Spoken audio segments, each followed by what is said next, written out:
Okay, looks like we are live. Hey, everybody. How's it going? Chuck Holton here, and I've almost got my voice back. I uh, I got back from Ukraine, and over the weekend lost my voice a second time. So I'm working on it, trying to get it back. Thank you for watching. I know I didn't give everybody a lot of time to get on, but I'm sure people will come on here as we get going. As usual, don't have a ton of time because it's my daughter's birthday today, and Amy, we're going to spend some time with her, go out to eat and have a good time. So, wish Amy happy birthday, and I think she might be on modding. If she's not, she might be shortly. Uh, so, from here in Panama, thank you for watching, and we're going to talk about what does it look like to actually win a war. I was thinking about that because, you know, unfortunately, here in the United States, we don't know much about that over the last few years because we only know how a war ends when you just pull out and leave without actually finishing. And so it's going to be interesting to watch how Israel gets out of this war because they are committed not to losing it on the way out and not snatching defeat from the jaws of victory. So let's just run down where we are with the war in Israel first, because I want you to see that they've accomplished most of their objectives. First of all, the hostages that they have gotten back, uh, I'm sorry, they are very close to getting more hostages back. Start there. Uh, it looks like Hamas has actually made some concessions. They're looking at, I think, a 60-day ceasefire. Let's go back up and look at that. Uh, the Let's see. Israel Katz says that a hostage truce deal is closer than ever, and Hamas even is optimistic that they will soon have a ceasefire deal. The deal would include a 60-day. It looks like I'm trying to find this here. Trying to get out whatever hostages they can still get out. Where did I see that? Basically, to free whatever hostages are alive.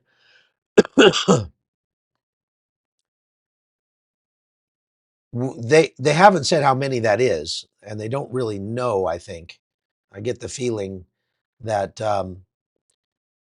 they still can't find all the hostages because they just got scattered out all over the place. They um, released a video the other day of proof of life of one of the hostages. His mother, it almost made it worse for her, I think, that they did that to see that her son is alive. He's obviously being coerced in the video to say things like, "We die 1,000 deaths every day," and it's terrible here, and they've got to have a ceasefire, or we're all going to die, stuff like that. And the mother was so beside herself after seeing that she basically went to the government and said, "You guys are going to do something to bring my son home, or I'm going to take the law into my own hands." I'm not sure what she meant by that, but obviously she's just beside herself with grief. Um, his name is Zeev. No.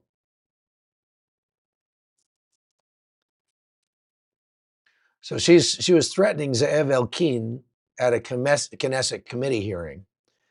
And she said, quote, "My son is alive, but you are continuing to abandon him," and demanded a deal to free all the hostages. Now, these families, I've said this several times before, but you can't fault them for wanting to do, look, tell the government, do whatever it takes just to get our kids home alive. And I don't care if we lose the war as long as we get those hostages home alive. I don't care if we leave Hamas standing as long as we get those hostages home alive. That's what you would expect a mother to say about her son. But the Knesset members are charged with doing what's best for their country, not for any one specific person in their country. And, one of the, I forget which Knesset member said to that one of the mothers who was saying, our hostages may be being raped. If we don't do whatever we can to get them out, then we're responsible for those rapes. And he just said, no, if we agree to a deal that gets these hostages out without destroying Hamas, then we will be responsible for 10,000 rapes of future hostages, because we will be guaranteeing that other people in Israel will be taken hostage by Hamas the next time. So she looked like she was actually threatening this guy. She said, quote, "My son is alive, but you're continuing to abandon him. If my boy returns in a body bag or in pieces, I won't put you on trial. I will take the law into my own hands." Well, that's pretty clearly a threat. And obviously that's unrealistic. She really kind of went off on this guy. She told him to remove the kippah from his head because he was insulting Judaism. She felt like he was putting politics above her son. Again, hard to criticize a mom for doing whatever she can to get her sons out, but realistically, it's not actually all that likely that those people will come home alive unless they do get a deal. And I want to talk in a minute about the Palestinian Authority and how they're sort of coming around now, and they're actually increasing the odds that this war is going to end. So it's actually good. See, this lady, man, she was hot. She said, "I'm not threatening. I'm letting you know, like I'm promising, you will have no forgiveness, no clemency. I personally will chase you if my Matan comes home in a body bag. I will be your worst nightmare." I don't know that that's helpful. Do you? Do you think that's helpful? Um, I think that's a little over the top, but I understand where she's coming from. If it was my daughter that was being held by Hamas, I would be ready to set things on fire. There's no question. And we don't talk much about the protests that have gone on almost every day in Israel since October 7th by people on the left, people who are, without a doubt, are just looking at the human element of the people that are being held in Gaza and saying, do what you have to do to get those people home. But if the government had listened to those people at the beginning, they would not be in the position that they're in now, which is very close to actually winning not just the war, but winning the whole Middle East. And I want to talk more about all the different ways they're winning. First, I want to tell you, please go to chuckholton.com and you can follow my reporting there. You can also get copies of my new book. If you're a supporter there, you can download it for free. The book is called Death of Civilization. And there are a lot of other resources over there, a lot of videos I can't show you on YouTube that go over there.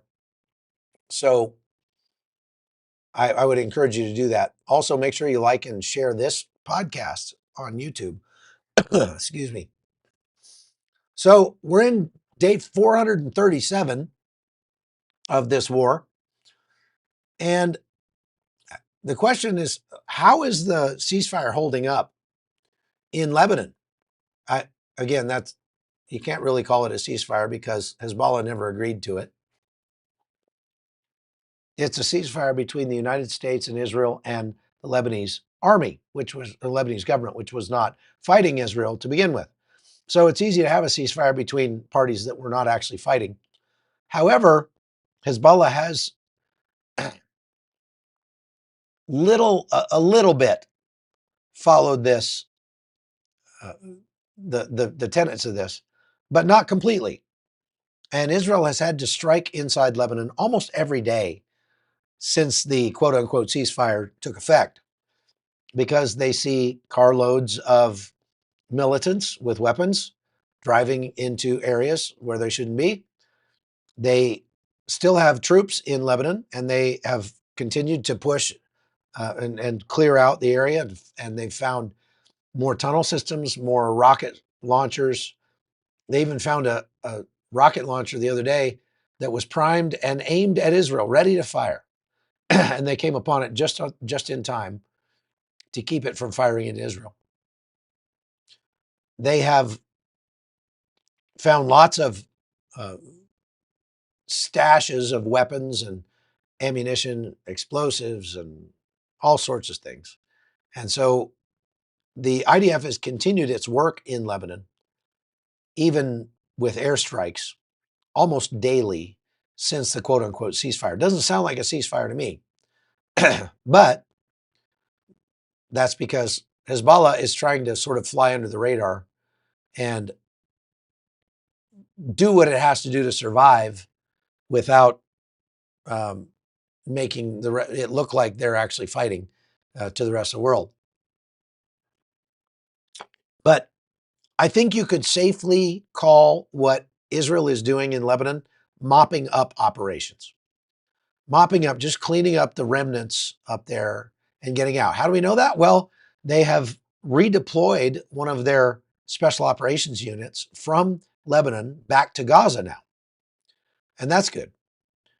Down in Gaza, there's actually been rockets fired out of Gaza in the last 24 hours or so, and fired out of Gaza at Israel. Of course, they didn't hit anything because they're not using rocket launchers per se anymore. They're just propping them up on piles of rubble and setting them loose. It'd be like you trying to shoot Roman candles or something. They just sort of point it. And that's not how you do those things. So if they hurt anybody in Israel, it'll be just really bad luck on Israel's part. But Israel has obviously had to continue to be vigilant down there. Most of the people who had to flee their homes in the south are back in their homes now. I have not heard news, I've not heard news of people in the north going back to their homes, but we're very close to them being able to do that. So, no, Robin, I didn't talk about the Druze yet, but I'll get to that. So stay tuned. So, obviously, that's going to be a big component of Israel being finished with this war. That the people who have had to leave their homes in the north have got to be able to go home. But we're very close to that. I would say days to weeks, we'll start seeing people going back to their homes in the north. And they probably are already doing so in some cases. Not maybe in the areas that were militarized, meaning the 5-kilometer buffer along the Lebanese border. But there were a lot of people who left that lived 6 kilometers, 7 kilometers, 8 kilometers away that were not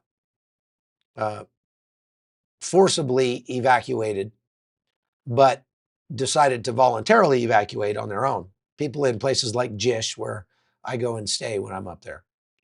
And without a doubt, those people are starting to go back now because there are no more rockets flying out of Lebanon. That's good. Very, very good. So that looks good. Now let's look at Syria. Of course, Syria just full on collapsed and has a new government now, and that government is making all kinds of nice noises about, we don't want to have a beef with Israel. We don't want to fight Israel. We just want to get our stuff together here in Syria and sort of rebuild. And so, they're not threatening to Israel, at least the people in charge. Keep in mind, though, that the people in charge, A, are not elected, B, were Al Qaeda / ISIS in the past, the recent past, and C, don't have any real way to attack Israel at this point because Israel has been very busy uh, absolutely crushing the military capacity that the Syrian army had. So they've been bombing everything, Tartus, in Damascus, in Aleppo, and Homs, all over the place. Anything with military use, any kind of military hardware, any military bases, airfields, you name it, they are just hammering those things still. They've made hundreds and hundreds of sorties into the former area controlled by Bashar al-Assad. I wanted to say into Syria, but a third of Syria, remember, is controlled by the Kurds, and the Kurds and the Israelis are actually kind of, maybe not allies, but not enemies. It kind of the Israelis have actually, in the last couple of days, have made noises that they support the Kurdish independence in Syria, and that would be a good thing for Israel. So while the government, the Al Golani and those guys are saying all the right things about, we want to be a peaceful partner with Israel, et cetera, et cetera, the people that helped them get to power, the fighters, are still putting out videos on an almost daily basis, threatening that Israel is next. We're going to march on Israel, blah, blah, blah. And they are going around and summarily executing people at will all across the area that they now control. As a matter of fact, we have 2 Free Burma Rangers teams in Syria right now that are up near Kobani and Manbij. And they are trying to help Kurds get out of those areas. The Kurds had been in control of those 2 cities, and they are no longer in control. So they've been pulling out. And one of the Kurds that we have worked with quite a bit up there, real nice guy, was just caught and executed by the FSA or SNA, one of those militia units or militia groups that is supported by Turkey. Meanwhile, Turkey itself has been striking hard at the Kurdish areas, taking more ground away from the Kurds.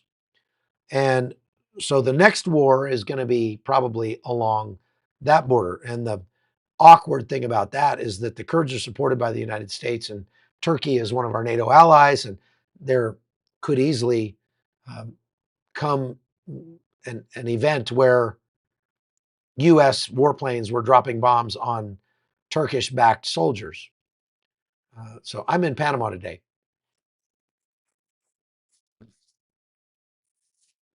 But for their part, Israel is creating a buffer zone between them and the new Syria. There was a buffer zone there already that was supposedly overseen by a UN agency called UNDOF, United Nations, I forget what something, Detachment Observer Force or something like that. Anyway, UNDOF had a strip of land between Israeli Golan Heights and Syrian territory that was actually still part of the Golan Heights. It was just much lower. You can go to the Golan Heights in Israel and you can stand on the high ground and look down into Syria and see the area that I'm talking about. You can see the UNDOF bases down there. And that area was sort of off limits to Israelis and Syrians, sort of as a buffer zone between the two. Now, Israel's had no end of trouble out of that area because even though the Israelis didn't go in there, the Syrians would let people in there. And they had, down in Quneitra and places like that, lots of problems with these Iranian-backed militias sneaking into the UNDOF territory, doubtless with the knowledge of UNDOF. I'm sure UNDOF knew they were there and didn't do anything about it. And then firing rockets and missiles and stuff at Israel from there.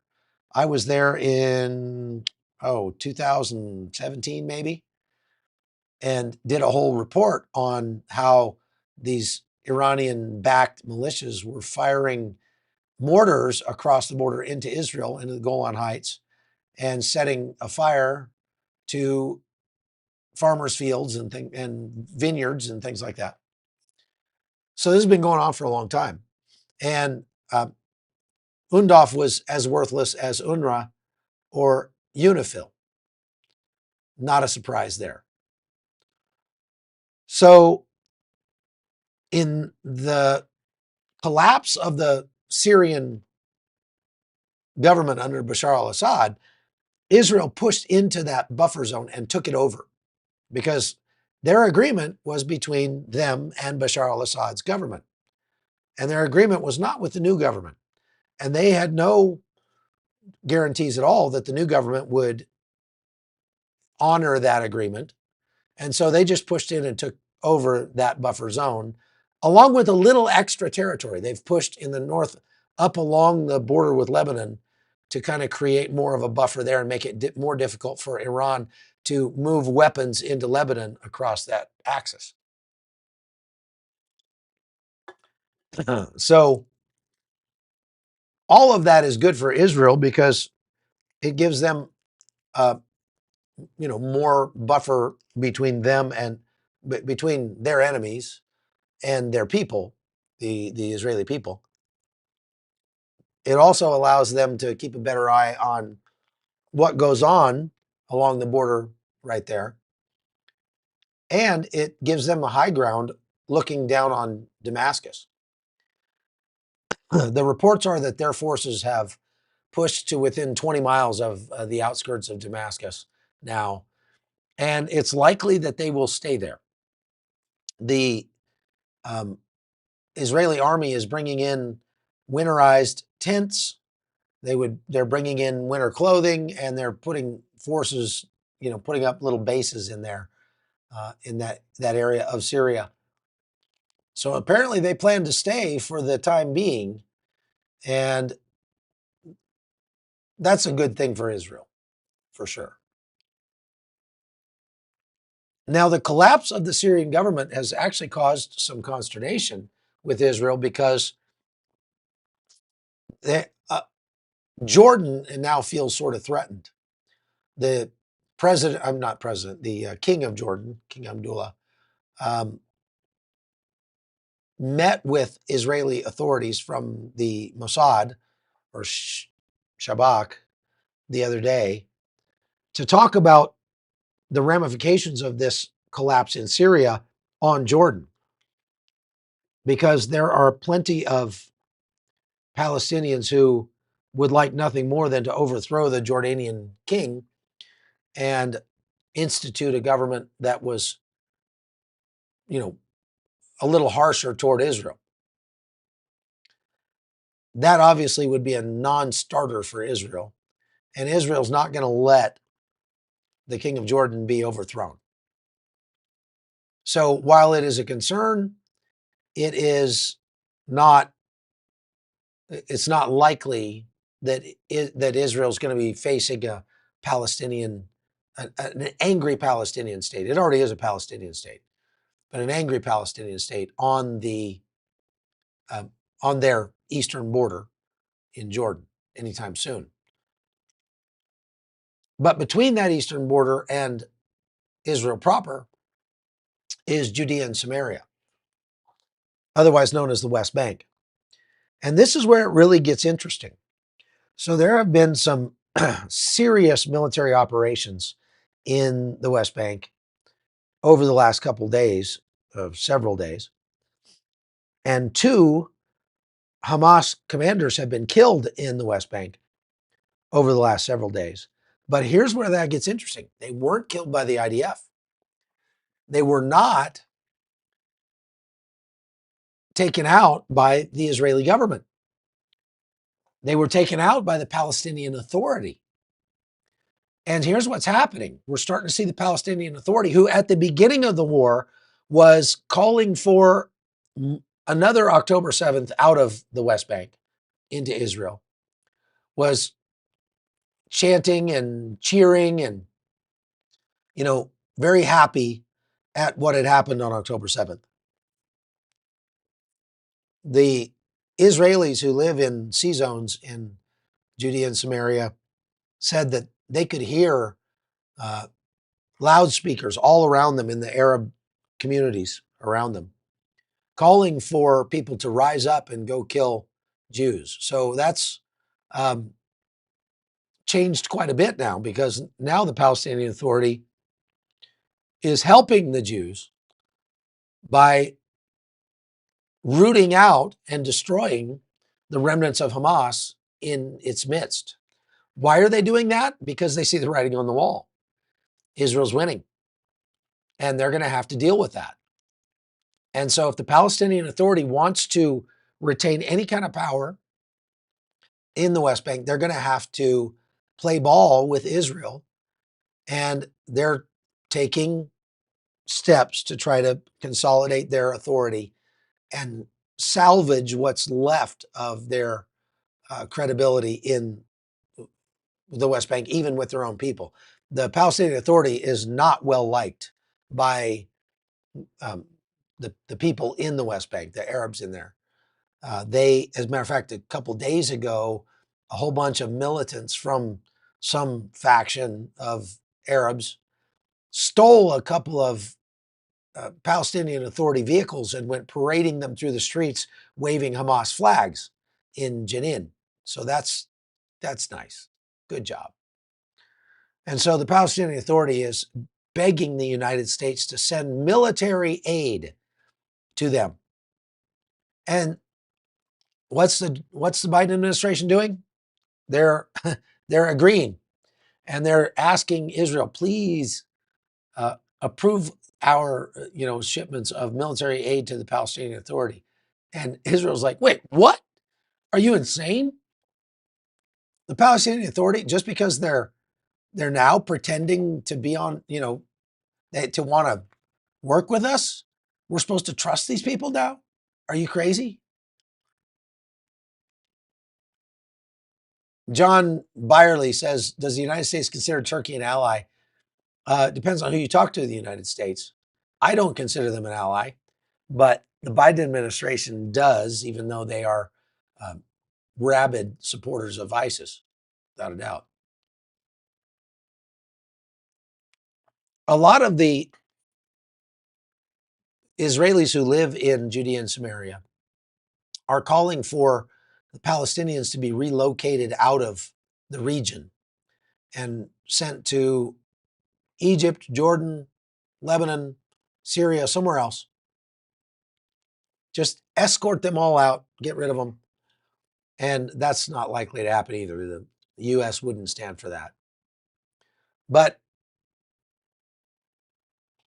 without a doubt, it's a good sign that Israel is watching what's happening in the West Bank and seeing the Palestinian Authority actually doing their job for once, enforcing the law, which is, rather than encouraging people to break the law and go attack Jews, the PA is now actually enforcing the law in the West Bank. So That's great.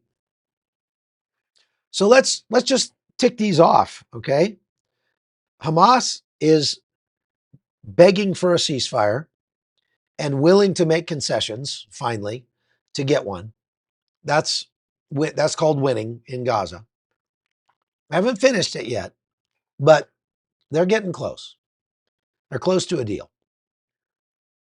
In Lebanon, we haven't had any rockets flying out of there in the last couple of weeks. And Israel still has troops there, but is able to pull out its most important troops and send them where they're needed elsewhere. Number three, Israel has taken over a significant swath of southern Syria. Wow, say that 10 times fast. Significant swath of southern Syria, significant swath of southern Syria. That's pretty good. And is setting up shop. Wow, that's a lot of S's. In southern Syria, and is planning to stay there for the foreseeable future. And they're hearing from the new government of Syria, we don't want to fight with you guys. That's called winning in Syria. The Palestinian Authority is actually starting to do Israel's job, or do its job, so Israel doesn't have to, by killing commanders of the Palestinian Islamic Jihad in their midst, down in Jenin. That's called winning. And really, the only front that is still open on this thing, that where there's still a real problem, is with the Houthis, because the Houthis are still committing shenanigans on a daily basis toward Israel. The United States still has ships off of Yemen, and they've been pretty busy just shooting down the drones and missiles that the Houthis fire at ships in the Gulf of Aden. But they haven't been really assisting Israel at all in keeping the Houthis from firing drones and missiles at Israel.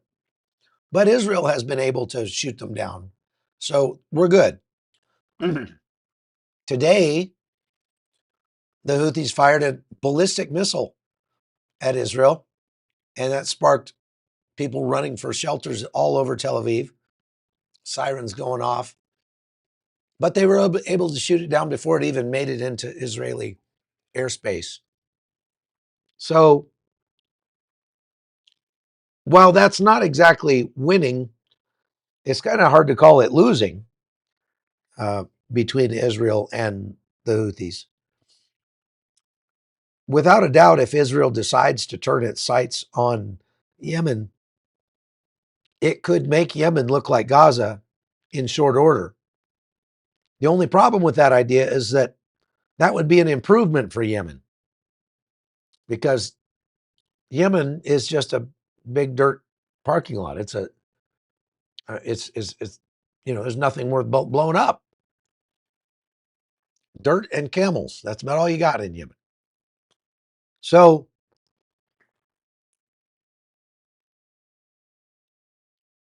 back to the question of what does it look like for Israel to actually win, to claim victory? Well, there is the one real sticking matter here is the disposition of the remaining hostages. However, Donald Trump reiterated today in a call with Benjamin Netanyahu that the hostages had better be released by the time he takes office, or there will be hell to pay. And you almost hope they don't release the hostages before he takes office, because I'd like to see what he does. Now, he's not a war hawk. Donald Trump never in his first term really set loose the dogs of war. But I would like to see him do it just once. The Houthis would be a great place to do it. We've got enough armament down there in the Gulf of Aden to flatten entire countries, much bigger than Yemen. And you have to feel for the poor people who are suffering in Yemen because of the bad choices of their leaders, which have gone on for a long time, even before the Houthis. But if the Houthis don't have anything to govern, maybe they won't be governing anymore. If Hamas doesn't give up the hostages, personally, I know a whole bunch of U.S. soldiers who would love nothing more than to get the order to go into Gaza and finish the job. Find, fix, and finish the remaining members of Hamas. I'm not saying I would like to see it happen necessarily. U.S. troops on the ground. I know a lot of Americans would not want to see U.S. troops going into Gaza. But I can tell you, it doesn't matter what I think. I can tell that there are a lot of U.S. troops who would love nothing more than to go into Gaza. They would love it. If you made a call for volunteers across every infantry unit in the U.S. military and said, we're taking volunteers for a brigade of U.S. troops to go into Gaza, you'd have many brigades volunteer. You'd have thousands, tens of thousands of guys volunteer.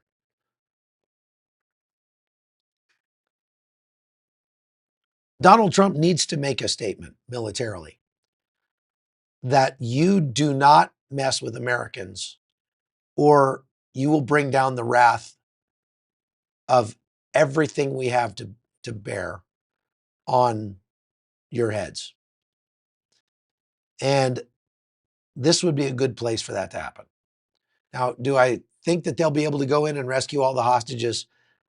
I think the best chance those hostages have is for Donald Trump to so make clear, to so mean it, that he will destroy what's left of Gaza. And have that be enough to force Hamas to the negotiating table and have them accept a deal and give back some of the hostages. But I'll just tell you, don't get your hopes up on getting many of those guys back alive. Because these guys, the remainders of Hamas, they're zealots. They're zealots. They would rather die just to see the United States not get a win, not get what it wants.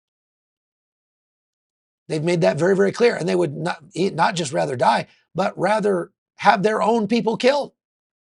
They would rather see destruction, the likes of which, I mean, they'd rather see Gaza turned into a parking lot than feel like that they lost face to the United States.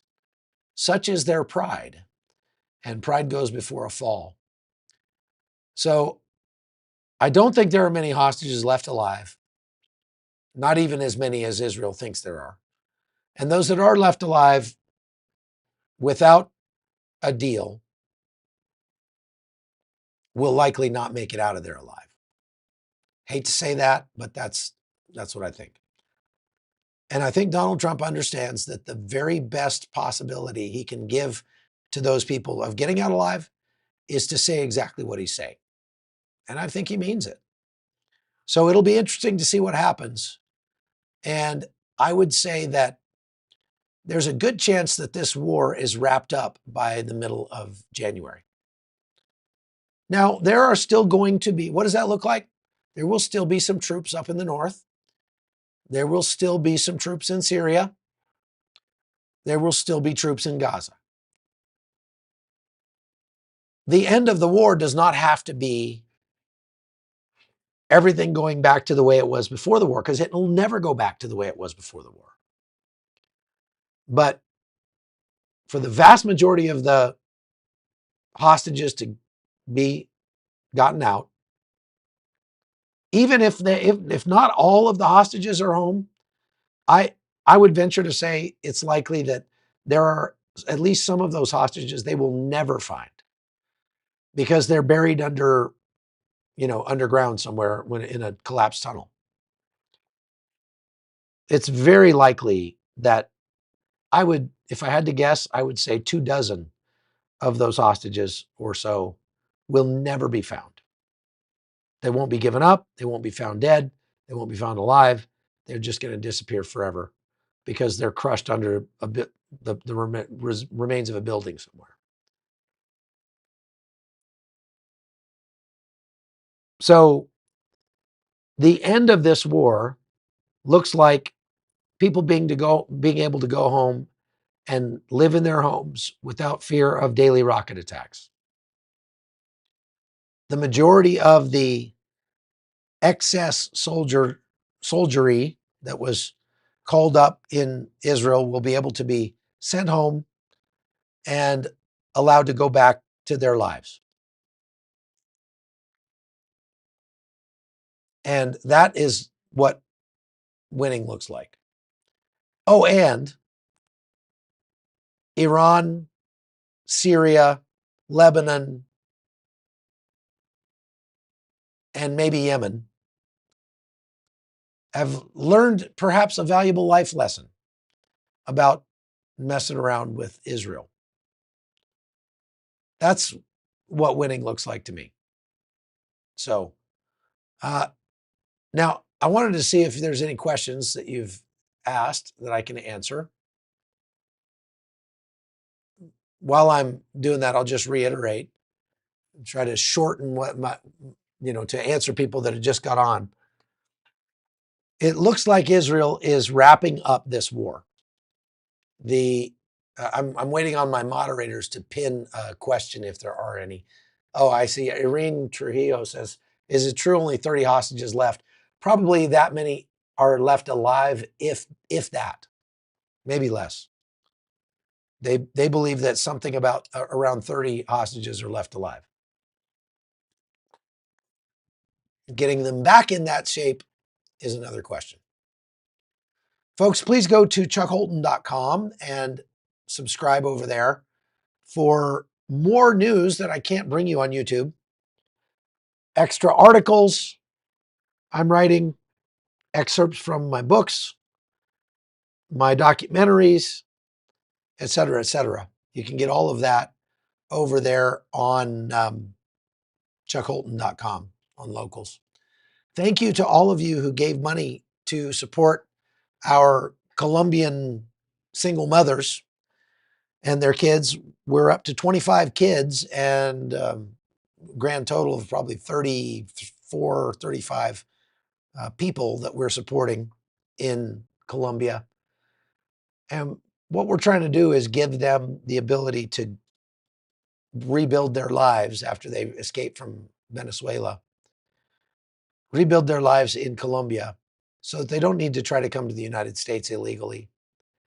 And we've put their kids through school. We've gotten them medical procedures. We've been feeding and housing them. And they're more and more and more keep coming. There are thousands of people that are in dire straits across Colombia who have escaped Venezuela. And we can't help them all, but we can help these ones. And so that's what we're doing. Helping keep these kids out of being trafficked, keep their moms out of the sex trade, and bring them the love of Jesus in the process. And so you guys all helped with that and gave us enough to give all of those kids a real nice Christmas and help pay off a few school bills that were left over that let those kids graduate just before Christmas. They're going into their summer vacation now in Colombia. So there are rumors coming out. I just saw, this is new news, that Israel is getting ready to attack. They're not really sure where, either Iran or Yemen. I'm going to say Yemen. I would say that in the near future, in the next few days, there will be a fairly major attack on Yemen because they're the only real threat left to Israel at this point. That is at least the only threat that's still like regularly shooting at them. Now, there are still daily firefights going on in Gaza, don't get me wrong. But Israel is methodically and carefully and intentionally moving through Gaza and flattening anything that's remotely a threat to it, and is every day taking out dozens of Hamas militants that are left. So at the rate they're going, I would venture to say that this war will be wrapping up by mid-January, barring some other, development where, let's say, Turkey gets involved and decides to attack Israel, which is not likely. But we've watched Israel just methodically and intentionally win, win, win, win, win, all the way across the board. There were all these naysayers like Scott Ritter and others who have been saying all along Israel is losing. They're being decimated on the battlefield, and there's no way they could possibly pull this off. Well, guess what? They're pulling it off. And they are changing the entire feel of the Middle East in the process. Things are going really well for Israel. Good news tonight. Okay, so so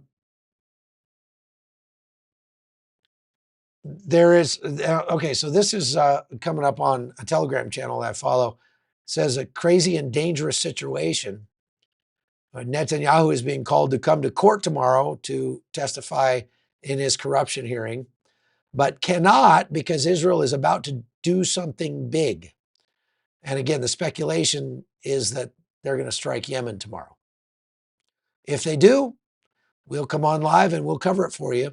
So make sure you subscribe and hit the notification bell here on YouTube so you can be alerted when we're about to go live. Daniel says, statement. Yes, I get it. That's a statement. That's sort of abusing the whole question thing, Daniel. We do read through the comments. The whole point of can you put your questions in all caps is so that we see that they're questions. If you put statement in all caps, you're defeating the purpose. I'm trying to make the actual questions stand out so that I can see them quicker and easier as I scroll through. Oh yeah, I forgot to talk about the Druze in Syria. So thank you for asking, Yasela, asking once again. There are a bunch of Druze villages in southern Syria that are now begging Israel to annex that area for good. Take that over, make it part of Israel. They don't want to be part of the new Syria. These are Muslims. Okay? I mean, Druze is a kind of weird cult of Islam. And they are begging Israel to be their government. Just think about that. They don't want a Sunni Arab Muslim government to be their government. They want a Jewish government to be their government. Why? Because the Druze villages in Israel are easily 5 times more prosperous, much more free and happy and developed than the Druze villages in Syria.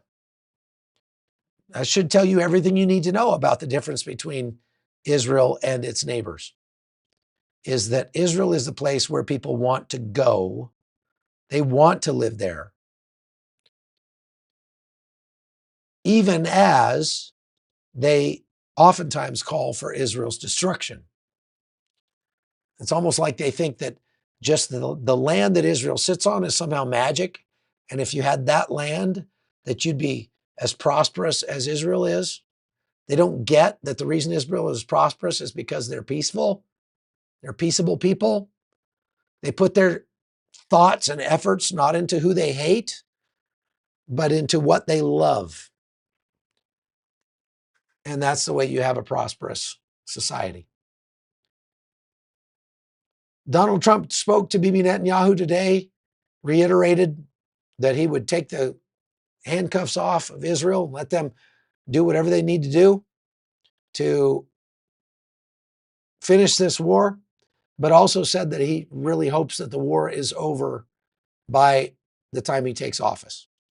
And he's taking steps to that end. It's fun to see Donald Trump not actually with any authority or power, but taking advantage of the anticipation of his taking power to start going around the world and engaging in diplomacy with the people, our adversaries and allies alike.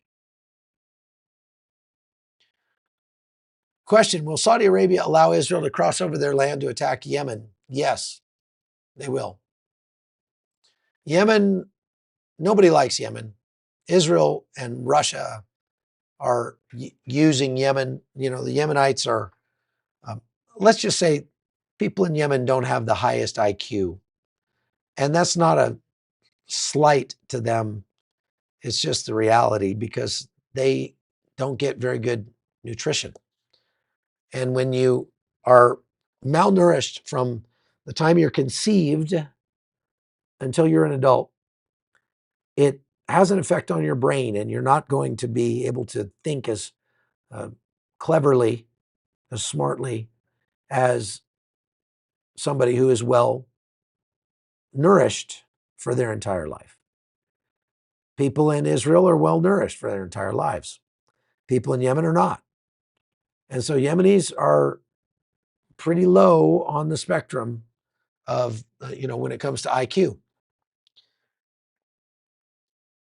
And like I say, nobody really likes them, but a few people find them useful idiots.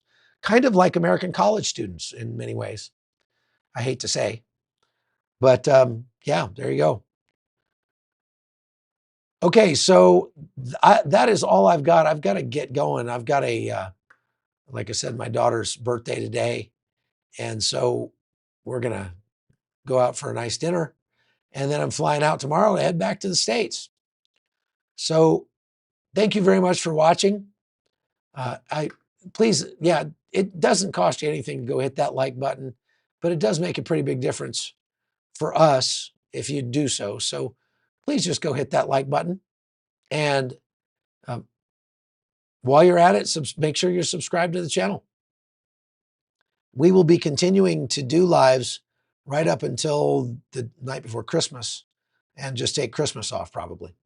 So, and of course, a lot of it depends on what's going on in the world. I took the last couple of days off because I'm trying to let my voice rest, but it sounds like there may be plenty of reporting to do over the next couple of days. We'll also have some more reports out that we are putting together from my recent trip to Ukraine last week to show you what we found there. And so stay tuned. Thank you very much for watching. God bless you. We'll see you next time.